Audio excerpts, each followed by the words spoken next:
ახალი თავრობა არის დამტკიცებული აჯარაში დავიწყო პირველ რიგში.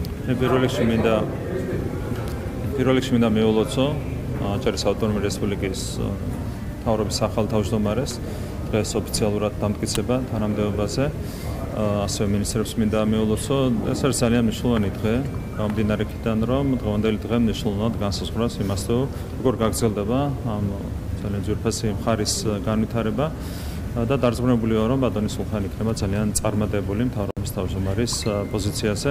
დღეს ჩვენ გვქონდა შეხვედრა უმაღლეს საბჭოს წევრებთან, ასევე მერებთან, საკრებულოების თავმჯდომარეებთან, აჯარის თავრობის წევრებთან და გქონდა საუბარი, რა თქმა უნდა, ყველა თემაზე, რაც არის დაკავშირებული აჯარის განვითარებასთან, ასევე ზოგადი პოლიტიკური საკითხებიც მიმოვიხილეთ და რა თქმა უნდა, კიდევ ერთხელ მიულოცეთ ბატონ სულხანს თანამდებობაზე დამტკიცება და მადლობა გადავუხადეთ ბატონ თორნიკე რიჟოძეს 7 წლის განმავლობაში ძალიან მნიშვნელოვანი გაწეული სამსახურისთვის ქვეყნის წინაშე და რეგიონის წინაშე. დახურეს უმაღლესი საბჭოს ხდომარად არ ახსოვს არავის მსგავსი მომხდარიყო აკრედიტირებული მედია არ შეუშვეს.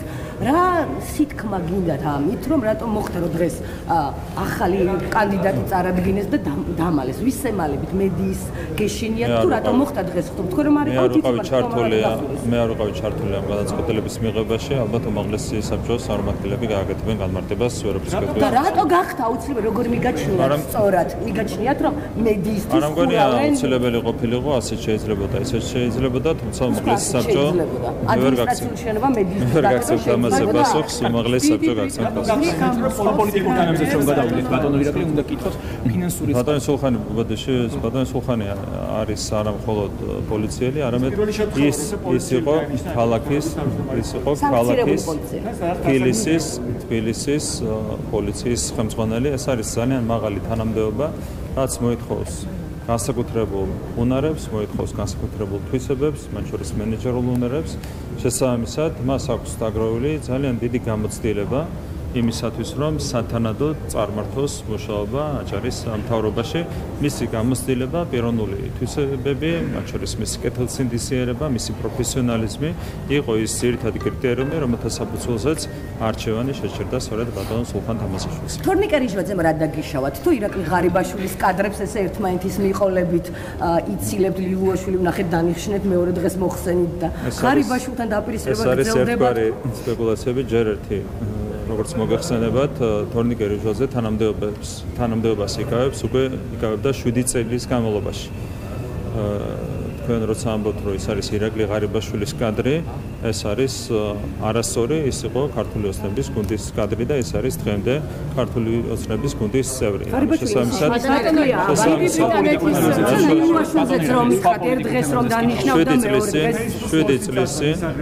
7 წლის წინ დაიკავა თანამდებობა ბატონმა თორნიკე რიჟოძემ, ის იყო და არის ქართული ოცნების გუნდის წევრი და ჩვენთან ასე არ ხდება ხოლმე და თქვენ მხრიდანაც არასწორია კონკრეტულ ადამიანებზე, კონკრეტული თანამდებობის პირების მიმართ. რა შეეხება თორნიკე რიჟოძეს, თუ ვინმე იყო ჩართული უშუალოდ იმ პროცესებში, რომლებიც უკავშირდებოდა 7 წლის წინ ბატონი თორნიკეს მიერ თანამდებობის დაკავებას, ერთ-ერთი პირველი ვიყავი სწორედ მე. აქედან გამომდინარე, ეს არის სერიალი სპეკულაციები. რა შეეხება ბატონი თორნიკეს გადაწყვეტილებას, მან მიიღო ეს გადაწყვეტილება.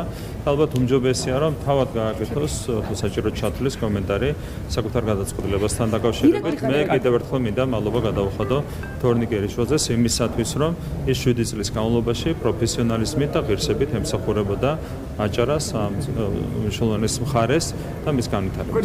ირაკლი ღარიბაშვილი სად არის? ბატონო ირაკლი ღარიბაშვილი სად არის? რატომ არ ჩანს პარტიაში? არის პარტიის თავმჯდომარე და ჩართულია პროცესში. რამდენიმე კითხვა მექნება ბატონო ირაკლი, პირველ რიგში კითხავთ ფინანსური წყაროების ფონდების შენაცვლებაზე, უმრავლესობაში საუბრობენ, რომ ანაცვლებენ ამ ფონდებს, რათა გავლენა მოახდინონ სხვა ქვეყნებში არჩევნებზე. ასე მოხდა მაგალითად USAID-ის შემთხვევაში და ახლა ბრიტანეთის საგარეო უწყებამ გამოაცხადა საგრანტო პროგრამა საქართველოში. როგორ ფიქრობთ, რას ემსახურება ეს პროცესი?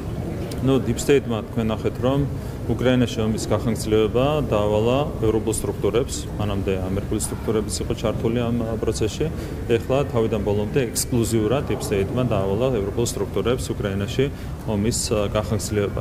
იგივე ხდება სწორედ ორგანიზაციების დაფინანსების კუთხითაც, ამერიკული ფონდებიდან აღარ ფინანსდება ასე ვთქვათ, ანტისახელმწიფოებრივი პროცესები, მათ შორის ჩვენს ქვეყანაში და სხვა ქვეყნებში და ეს ასე ვთქვათ, ტვირთის თავის თავზე აღებინეს ევროპულ სტრუქტურებს, რაც ძალიან სამწუხაროა, თუმცა თქვენ იცით, რომ მანამდე ორი ფრონტიდან გვიდევდნენ და აქაც მოახერხეთ საკუთარი ეროვნული ინტერესების დაცვა, თუ ევროპული სტრუქტურებიდან, ევროპული ბიუროკრატიის მიერ მოხდება ანტისახელმწიფოებრივი ქმედებების დაფინანსება, ამასთან დაკავშირებითაც ბუნებრივია გვექნება ჩვენი რეაგირება, ჩვენ უნდა დავიცვათ ბოლომდე ჩვენი ეროვნული ინტერესები. Deep State-ს აქვს თავისი ინტერესები, Deep State-ი ამისათვის იყენებს ევროპულ ბიუროკრატიას, თუმცა ჩვენ გვაქვს ჩვენი ეროვნული ინტერესები და ბოლომდე დავიცავთ ამ ინტერესებს. ეროვნული ინტერესი რა არის? იზოლაციაში მოქცეული ქვეყანა, ბატონო ირაკლი. ეროვნული ინტერესი არის იმის არ დაშვება, რაც მოხდა უკრაინაში. ბატონო ირაკლი, უკრაინაში იყო და არის ომი, განადგურება, უზარმაზარი მსხვერპლი. რა თქმა უნდა, ამის საბრძოლოდ არის, ასე ვთქვათ, კარგი თანამშრომლობა ევროპულ ბიუროკრატიასთან, მაგრამ მერწმუნეთ უკრაინელი ხალხისთვის ეს დიდი ვერაფერი ნუგეშია. ჩვენი ამოცანა კარგად ვიქნებთ, ომი უნდა დავიწყოთ ამას. მაგას არ ვამბობ. მე გაჩვენეთ რა სურათია დღეს უკრაინაში და მინდა შეგახსენოთ, რომ საქართველოში ჩვენ მოვახერხეთ ამ სცენარის თავიდან არიდება, მეორე ფრონტის თავიდან არიდება და ამის გამო არის გაგულისებული Deep State-ი და ამაში და შესაბამის ქმედებებში იყენებენ ევროპულ ბიუროკრატიას. დაკავშირებით განვაგრძობთ თუ შეიძლება თემას ევროკომისიის წარმომადგენლებმა ერთ-ერთ ევროპულ პრესასთან, ავსტრიულთან თორცდები გააკეთეს ესეთი განცხადება, ასე ვთქვათ, აღიარეს, რომ გარკვეული მილიონობით ევროს ღირებულების, ესე ვთქვათ, საკრატო პროგრამა მიემართებოდა კონკრეტული პოლიტიკური ძალების დისკრედიტაციისა და ლობიზმისთვის კონკრეტული პოლიტიკური ძალების რო შეაფასოთ თუ შეიძლება. ეს ძალიან კარგია. ჯერ აღიარება მოვისმენთ ამერიკის ახალი ადმინისტრაციის მხრიდან, ახლა უკვე ვისმენთ ახალ აღიარებას ევროკომისიის მხრიდან. რაზე ჩვენ ვლაპარაკობდით გამჭვირვალობის სისხლების კანონის მიღების დროს. თქვენ გახსოვთ, რომ სრულიად სამარცხვინოდ ამ კანონს უწოდეს რუსული კანონი, მათ შორის ამერიკის წინა ადმინისტრაციის წარმომადგენლება, ევროპული ბიუროკრატიის წარმომადგენლება. სინამდვილეში ეს იყო NGO-ების გამჭვირვალობის კანონი და რევოლუციური პროცესების გამჭვირვალობის კანონი. ამ ფონზე ჩვენ როცა ვისმენთ აღიარებას არის ძალიან მნიშვნელოვანი. თქვენ გახსოვთ საზოგადოების მნიშვნელოვანი ნაწილიც ამ მესიჯით აიყოლიეს, რომ როგორ შეიძლება ვიღაცამ რაიმე ცუდი იფიქროს ევროპულ პარტნიორი აიყოლიეს და შეცდომაში შეიყვანეს კონკრეტულად თქვენ ვინ აგიყოლიათ? ბატონო, თქვენ რუსეთმა აგიყოლიათ? აი პირდაპირ თქვენ რუსეთმა აგიყოლიათ? რუსეთის ინტერესი თუ სადმე გატარდა, ეს არის უკრაინაში, გამომდინარე იქიდან, რომ რუსეთმა განავრცო საკუთარი ოკუპაციის არეალი უკრაინაში 2.5-ჯერ. დღეს რუსეთს თქვენ არ ატარებთ რუსულ ინტერესებს. საჩან შედეგი მითხრა. ყველგან დაგასამცირეს თითქმის და მეტი სად უნდა ჩანდეს რუსეთის დავალებებს ახსოვს ხელისუფლება. თეორიულად წარმოიდგინეთ თქვენ, რომ 2022 წლის ივნისში მოგვანიჭეს კანდიდატის სტატუსი. მერე რამდენიმე თვეში გაგვიხსნეს მოლაპარაკებები და გაგრძელდა ეს პროცესი. რომ არ გვინდოდა. არა, ერთ სამი. თქვენ შეეჩერებთ. თქვენ წარმოიდგინეთ, რომ ივნისში მოგვანიჭეს სტატუსი, ხო? წარმოიდგინეთ მარტივად. ხო იქნებოდა ჩვეულებრივად გაგრძელებული ურთიერთობები. მაგრამ ვიღაცას მოუნდა, რომ კანდიდატის სტატუსი გამოიყენებინა საქართველოს წინააღმდეგ, რათა ჩვენი ქვეყანა ჩაერთო ომში. რომ მოენიჭებინათ სტატუსი, არავითარი პოლემიკაც კი არ იქნებოდა ევროპულ სტრუქტურებთან. მაგრამ თქვით რომ არ გვინდოდა ევროსაბჭოში გასამართ დებატებს თქვით 2024 წელს ჩვენი შვილები ყველანი აი მოწ 2024 წლის 28 ნოემბერს 2024 წლის 28 ნოემბერს ჩვენ თქვით რომ ჩვენი მხრიდან აღარ დავაყენებდით დღის წესრიგში მოლაპარაკების გახსნის საკითხს. ეს რას მოყვა? ჯერ 2022 წლის ივნისში არ მოგვანიჭეს კანდიდატის სტატუსი და ამ საკითხს იყენებდნენ შანტაჟისთვის, სწორედ ჩვენი შვილების წინააღმდეგ და ჩვენი მოქალაქეების წინააღმდეგ. შემდეგ წელიწად ნახევარი, რაცა არ მოგწონთ პასუხი, იმიტომ რომ თქვენი საწინააღმდეგო პასუხია, მაგრამ მაცადეთ. შემდეგ წელიწად ნახევრის განმავლობაში, სწორედ ჩვენ მოქალაქეებს და ჩვენ შვილებს აშანტაჟებდნენ ევროპელი ბიუროკრატები, როცა არ გვანიჭებდნენ კანდიდატის სტატუსს. შემდეგ უკვე 2023 წლის დეკემბრიდან განაგრძეს ჩვენი და ჩვენი შვილების შანტაჟი, როცა არ გვიხსნიდნენ მოლაპარაკებებს. სამარცხვინოა.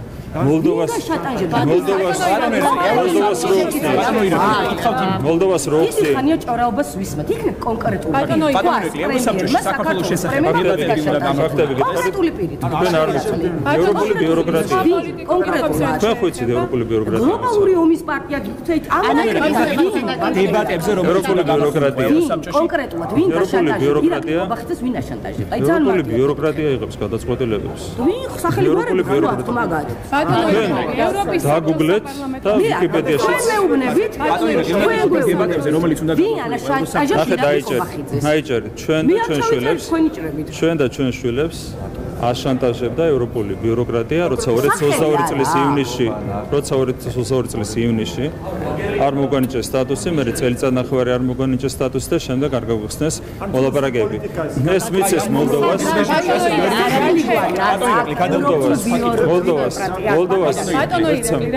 მოლდოვას მიანიჭეს სტატუსი, რომელიც არის კორუფციაში ჩაძირული ქვეყანა, უსუსტესი ინსტიტუტები, დსთ-ს-ევრი ქვეყანა და აქ ჩვენ გვეძახიან პრორუსებს და არ გვანიჭებენ კანდიდატის სტატუსს. ეს ხო სამართლებია. ძახიან თუ გაგახარეთ. იყო დღეს დებატები საქართველოს შესახებ უნდაიმშელა, თუმცა ეხა ჩანიშნეს 10 აპრილისთვის ზოგადად ამ პროცესიდან რა მოლოდინი გაქვთ და როგორ შეაფასებთ? საინტერესო არის ჩვენ თქვით რომ აღარ ვაჩერებთ ჩვენ საქმიანობას ევროპის საბჭოს საპარლამენტო ასამბლეაში. ახლა პრაქტიკულად გადასაწყვეტიც არაფერი აქვს. ჩვენი მხრიდან არის შეჩერებული ჩვენი საქმიანობა საპარლამენტო ასამბლეაში. კითხავთ ოპოზიციაზეც თვითმმართველობის არჩევნები გვიახლოვდება, მიიღებს თუ არა თქვენი შეფასებით მონაწილეობას, ან რა შანსები შეიძლება გქონდეს ოპოზიციას საქართველოში? საერთოდ ჩვენთვის საინტერესო არ არის გამომდინარე იქიდან რომ ჩვენ ვფიქრობთ წინა არჩევნებზე, გულისხმობს საპარლამენტო არჩევნებს, წინა არჩევნებზე ნაჩვენები შედეგის გაუმჯობესებას წინაზე ავიღეთ 54%, ვფიქრობ რომ აქ შეგვიძლია კიდევ უფრო მაღალი შედეგის მიღება და დარწმუნებულია რომ 64-ვე მუნიციპალიტეტში ჩვენ მოვიგებთ როგორც მერის, ისე საკრებულოს არჩევნებს. სპორტთან დაკავშირებით. სენატორი შაჰინი იმედ გაცხრებულია, რომ ანაკლის ხმაწყალოვან სპორტს ჩინური კომპანია არ აშენებს ეს იმფოზე, როდესაც ცენტრში არც ერთ ამერიკულ კომპანიას არ მიუღია მონაწილეობა, როგორი არის თქვენი შეფასება? არ ვიცი, ეს ძალიან ძიმედ შესაძლებელი განცხადებებია, რასაც ვისმენთ ანაკლიასთან დაკავშირებით. თქვენ იცით, რომ ჯერ ანაკლიის პროექტი იყო კონკრეტული კონსორციუმის ხელში, რომელსაც ხელმძღვანელობდა ხაზარაძე, ხო დღეს უკვე პოლიტიკოსი, ეგრეთ წოდებული პოლიტიკოსი ხაზარაძე, მას ჰქონდა ყველანაირი შანსი, რომ მოეზიდა ამერიკული ინვესტიცია. 0. ან მან რატო ვერ მოიზიდა, ან ამერიკელები რატომ არ დაინტერესდნენ. შემდეგ გამოცხადდა ოფიციალური ღია პროცედურა, ხო? რატო არ შემოიტანა არც ერთმა ამერიკულმა კომპანიამ? როცა ხარ ამერიკელი და არ მოგწონს ჩინური კომპანიის მონაწილეობა რაღაც პროექტში, მაშინ შემოგეტანა შენ განაცხადი. ცარიელი სპეკულაციები არ ვიცი ხარ. ეს არის Deep State-ის, ქალბატონი შაჰინიც არის Deep State-ის ერთი მორიგი, ასე ვთქვათ, თანამშრომელი და ამიტომ აკეთებს ასეთ განცხადებას. არ დაგისრულებიათ გრანტების თემა, თუ შეიძლება რომ ამოვიწუროთ ეგ თემა. აი ევროკომისიის განცხადებასთან დაკავშირებით. გრანტებზე არ ვიცი. კიდევ ერთხელ გამიმეორებ, რომ რასაც ჩვენ ლაპარაკობდით 3 წლის განმავლობაში, ახლა იგივეს იმეორებს ამერიკის ახალი ადმინისტრაცია და იმეორებს უკვე ევროპული კომისია, ხო? საქმე არის მარტივად. ყველამ ძალიან კარგად ვიცოდით, რომ კონკრეტული ფინანსები გამოიყოფოდა საქართველოში რევოლუციური პროცესების დასახალისებლად. ვინმე მალავს, რომ კონკრეტული ყველაზე მდიდარი NGO-ები პირდაპირ იყვნენ ჩართული რევოლუციურ პროცესებში. სცენაზე ავიდნენ 2022 წლის ივნისში, მთავრობის გადადგომა მოითხოვეს NGO-ებმა. ვინ ეკითხება NGO-ს მთავრობის ყოფნა არ ყოფნას, ხო? ეს არ არის NGO საქმე. ასეთი მოთხოვნა შეიძლება დააყენოს პოლიტიკურმა სუბიექტმა. მაგრამ არა უცხოეთიდან დაფინანსებულმა NGO-ებმა დააყენეს ასეთი მოთხოვნა. შესაბამისად, ხელის გულზე დევს ის, რომ გარე დაფინანსება გამოიყენებოდა საქართველოში რევოლუციური პროცესების დასახალისებლად, ქვეყნის ასარევად და ხელისუფლებაში კოლექტიური ნაცმოძრაობის დასაბრუნებლად. ამ დასავლეთით თქვენ გებრძვით რუსეთისგან და უკრაინით ჯერ ხარ. და როგორ აპირებთ ბარემ განვაგრძობ ბატონო როგორ აპირებთ ურთიერთობას ევროკავშირთან? სალომე ზურაბიშვილი ვნახეთ ჩვენ როგორ მიიღეს საფრანგეთში, მას უწოდებენ ერთადერთ ლეგიტიმურ პრეზიდენტს. თქვენ როგორ აპირებთ აი ამ ფონზე ევროკავშირთან ურთიერთობას, როდესაც ვერც კი ჩადიხართ სალომე ზურაბიშვილი სალომე ზურაბიშვილი არის ჩამოწერის რეჟიმში, როგორც ნებისმიერი ვადაგასული პროდუქტი და ჩამოწერის პროცესი გაგრძელდება კონკრეტული პარტიების დაუპირისპირეს უკვე სალომე ზურაბიშვილის ვადაგასული პროდუქტია თქვენ. ის სალომე ზურაბიშვილი, რომლის პლაკატზე თქვენი ფოტო იყო გამოსახული და ხალხს ეხუწებოდით ხალხს. დავეხმარეთ 2018 წელს, თუმცა მაშინ თქვენ აცხადებდით მას მოღალატეთ და როგორც კი მან სამშობლოს უღალატა მაშინ უნდა გამოაცხადეთ გმირად. როგორც კი სამშობლოს უღალატა სალომე ზურაბიშვილმა, მაშინ უნდა გამოაცხადეთ გმირად, იმიტომ რომ თქვენი მედია არის ღალატის, თქვენი მედია არის ღალატის. ოქრუაშვილი წარედგინა ბრალის საგრძელებს ღალატს. ოქრუაშვილი არ მივიდა საგამოძიებო კომისიის სხდომაზე და ამის გამო მას წარედგინა ბრალი. როგორ ფიქრობთ, ისი შეიძლება შეშინებოდა მას ირაკლი ოქრუაშვილი?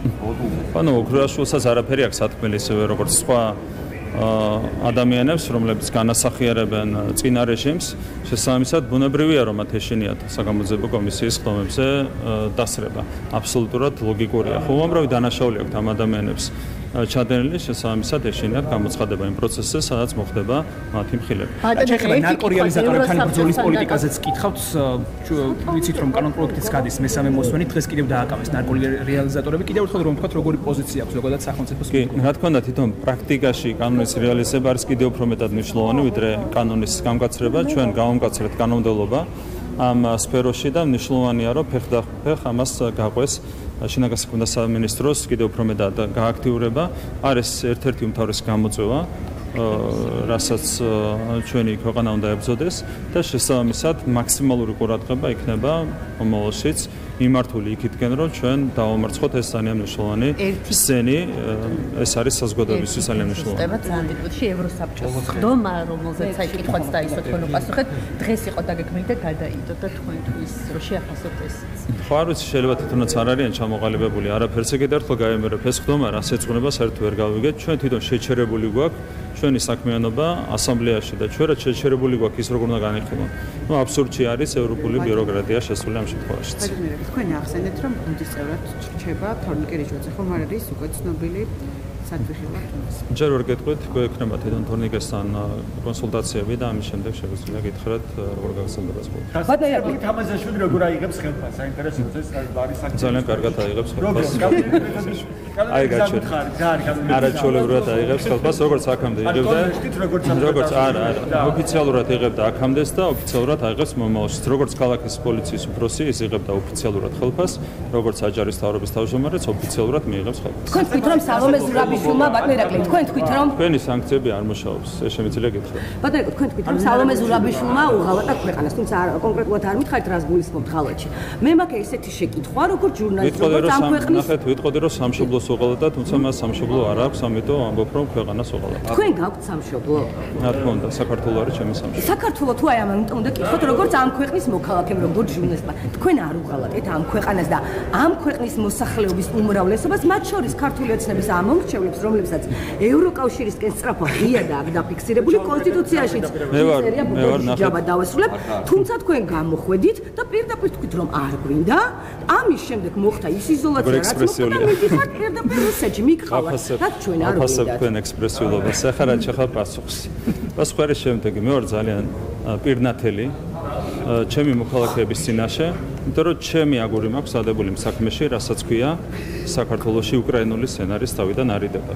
რაც შეეხება TV პირველს, TV პირველი არ არის პირნათელი საკუთარი საზოგადოების. TV პირველი არის, მაგრამ თქვენ რატომ უღალატეთ ამ ქვეყანას ბატონო?